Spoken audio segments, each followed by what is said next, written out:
see he's hurt and he says, hey, you need to arm yourself. You need to see Epsilon and he'll give you some weapons. And again, being that it's a kid's game, we're really trying to give as many clues as we can. Here's where you need to go next. Here's how you get there. Along the way, there's always these hidden flags. And so we're showing you your first one here. There's typical collect the flags. Where are they? And there's something that's escaped from here. And this might be one of them. And so you can interact with him, see what he's going to do. So there's all kinds of things you can just try. What happens if I do this? What happens if I click on this guy? The idea is we want kids to explore as much as they can. So we're going to go turn in our mission. Collect our weapon. Hammer time. And we'll put on our first item.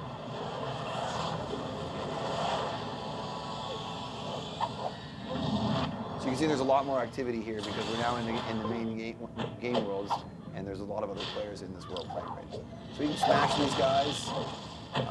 There is no leveling or experience in this game. It's all about just unlocking things, and so the items you equip are what give you your abilities. So this hammer has a certain amount of attack strength, certain attack speed, etc.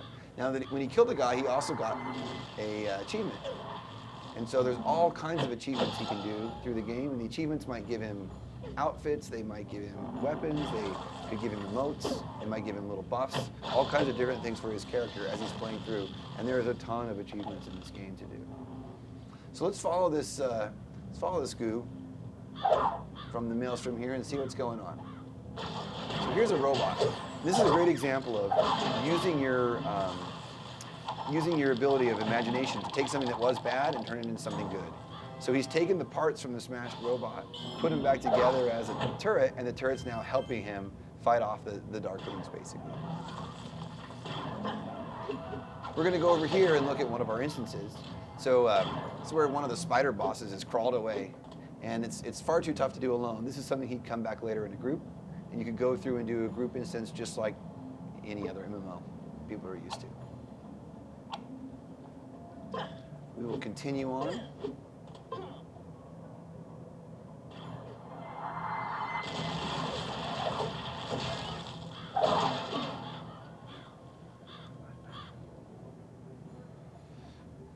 Bunch of different mission guys here, and it's also the first time I'm going to come across pets.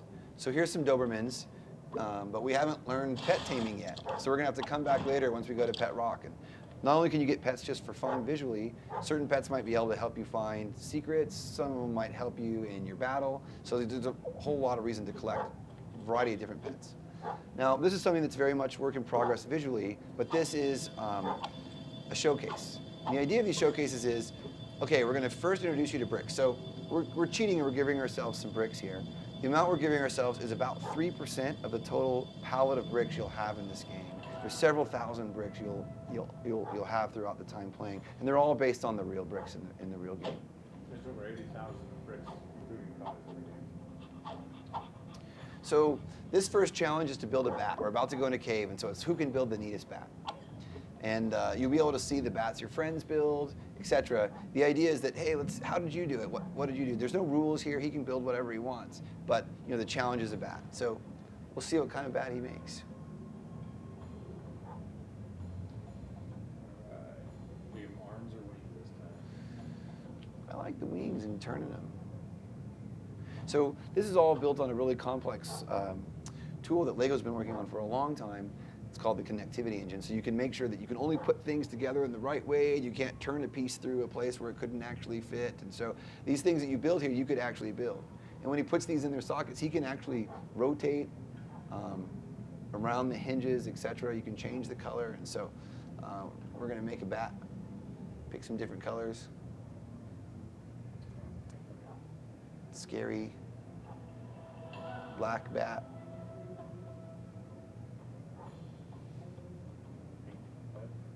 Sure, well done. There we go. And then the next step here is to save this creation. So what happens when he does this is it's pretty technically interesting. What it's doing is it's taking these very high poly bricks and sending them off to a server farm where it's actually going off, compressing it down, redoing the visuals, doing an occlusion visual pass, and actually creating it into a game model, sending it off to moderation, and then pumping it back to the player. And so all this loop is going off and happening at basically as we speak here. And then when it comes back, what he's able to do is he can place it down on the ground, or he can place it on his own property later, and it's a thing that he's built that he can show off.